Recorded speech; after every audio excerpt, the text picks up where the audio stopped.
Would you join me in a moment of prayer, please?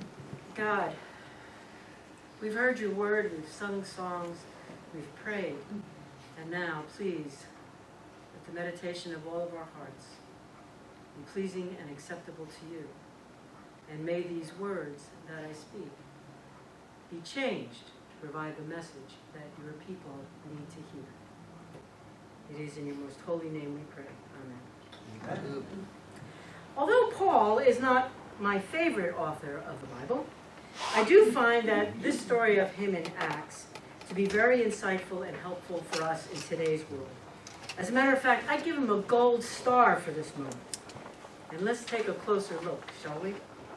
Paul has recently been wandering around Greece and Thessalonica and Beroea, and quite frankly, he keeps getting rejected and thrown out of these cities.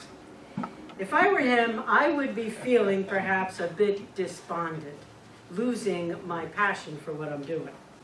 Here he is with this great story to tell, like we just sang about, and he is getting a cold shoulder whenever he starts to witness or talk about the great news.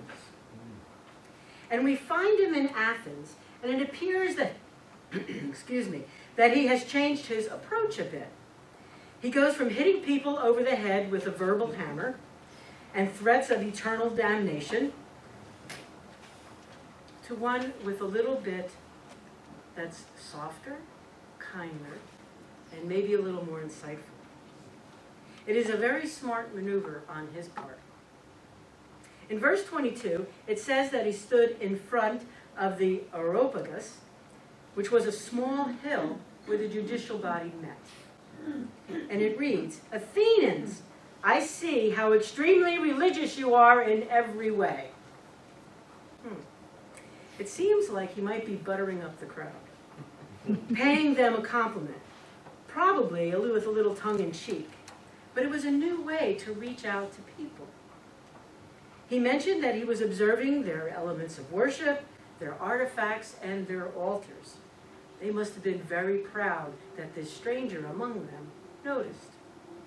He even noted an altar with the inscription, "To an unknown God."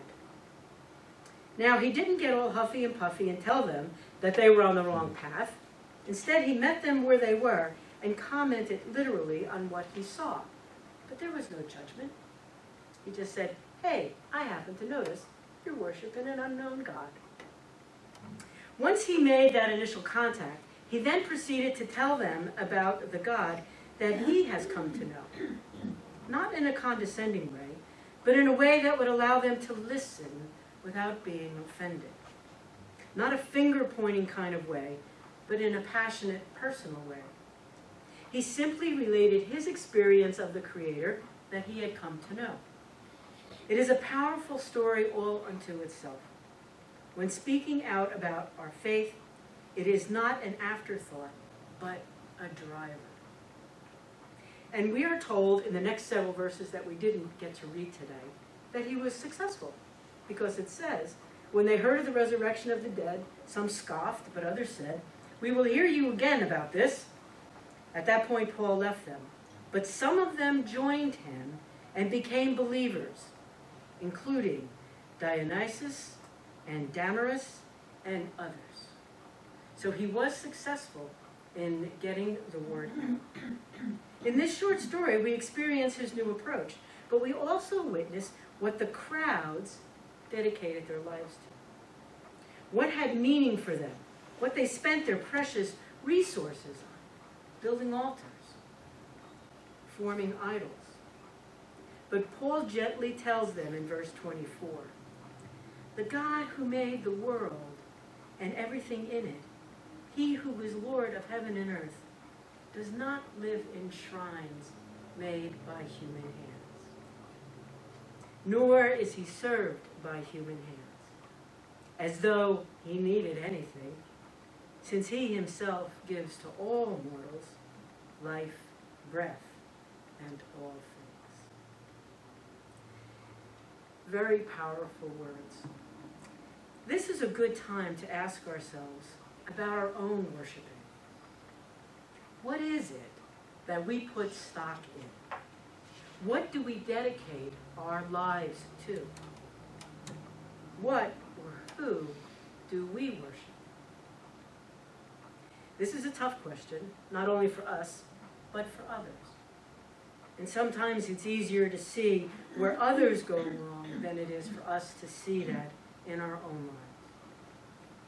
And how about the culture we live in? In 2017, what do you see as the center of our society? Is it God? Is it good works? Or is it something more materialistic? Money, power, clothes. And all that stuff that we long for and work for and covet, I'd like to suggest to you today that perhaps these things are substitutes for something greater. I was reading a commentary by Professor John S. McClure, who teaches at Vanderbilt Divinity School. And listen to what he writes.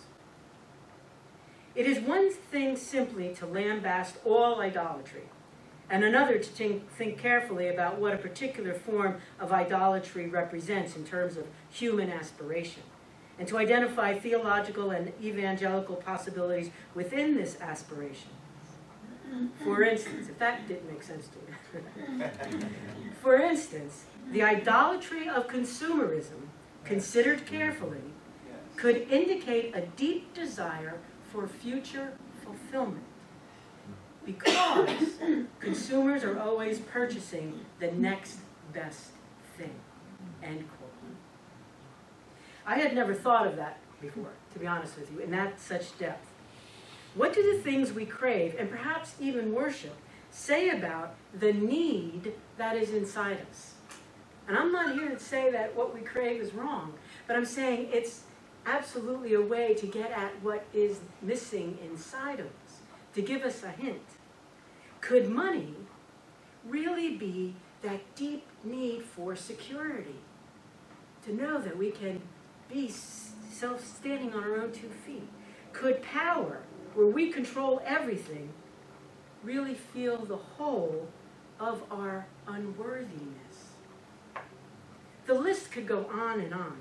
I think the important part is to first identify what the center of our life is, and then to look at what that is driving us to, especially in a spiritual sense. I encourage all of us to take a good look at our life and notice that and see. The second thing that Paul is telling us is about to spread the good news to others, and specifically how to do it. Last week, if you remember, we talked about being chosen by God and being anointed to go and spread the word. We allowed ourselves to be physically anointed last week to go out and do this work in the world. This week, we're given some clues as to how to go about doing that. In the short story, Paul actually gives us 4 pointers. You know, one of the things Jerry was talking about is to figure out new ways to do that. So listen. First, Paul noticed what was going on around him. He paid attention. What could happen if he did the same thing? What would happen if we did the same thing? If we really took the time to notice what we and others dedicate our time to. What is happening right now in our lives, in the lives of those we love? Second, Paul looked for the right time and place to say what he needed to say. He didn't just barge in and make pronouncements and pretend that he had all the answers, go stand on a soapbox on the corner. He calculated the best moment for his words and actions. He chose carefully. Third, he approached people with the right attitude. He did not belittle or scold or put them down about what they were doing, but instead he told them about his story, about his experience, and then invited them to reflect upon that. And finally, he did not shrink from his goal of spreading the good news. He was determined. Now, in the life of Paul, he does get it wrong sometimes. Like women who should be quiet in church. But I do believe that in this case, he offered us good examples on how to go forward. I think in this case, he got it right. My friends, the world needs us. Let me ask you, do you believe that? Sitting right here, right now, do you believe that the world needs you? I do. do. In today's world, there is a lot of universalism, which basically says there is only one God, but there are many paths to that one God. And in case you didn't know it, I believe the truth of that statement. I think that Jews can find their way to God, just like a Muslim can find their way to God, and a Sikh can find their way to God, and a Wiccan can find their way to God. But there are lots and lots of people out there who are looking for and are hungry for something outside of themselves. This inner need that we need to satisfy. They're trying to fill that void with something to replace the holy, the divine, and the sacred. There are people who are searching in 1,000 places to find something that can fill that hole and to make them whole. For me, it's Jesus. I bet that everyone sitting here today knows at least one person who is spiritually searching and hungry, missing God in their lives. And the question is, how do we respond to that?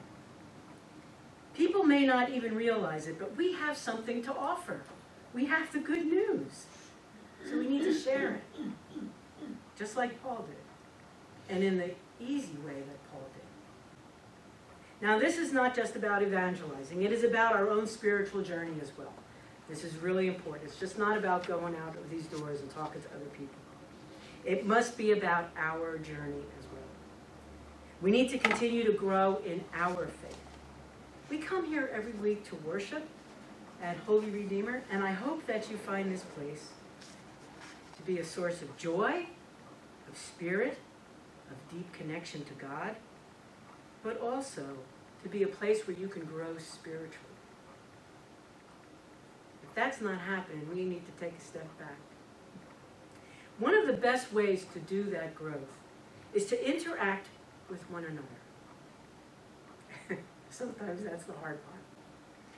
To help each other, to dialogue, to share with one another. And if it isn't happening, we need to start. Just like Paul did with strangers, we can do that for each other. We can observe where we are in a loving way, share our stories of faith with one another, not in a condescending way, but in a loving Christian way. We can come to know a more universal God when we listen to someone else's view, giving each other the space and the time and the attention that we all deserve. God works differently in each and every life. God knows what we need and when we need it. Our spiritual lives can grow exponentially when we engage with one another. I have been in many churches where folks come together to worship, and it could be grand and glorious worship, and to do all the things they need to do. They have food pantries, homeless shelters, they work on social activism, they're out in the community doing a zillion things. But they seldom talk to each other about their faith.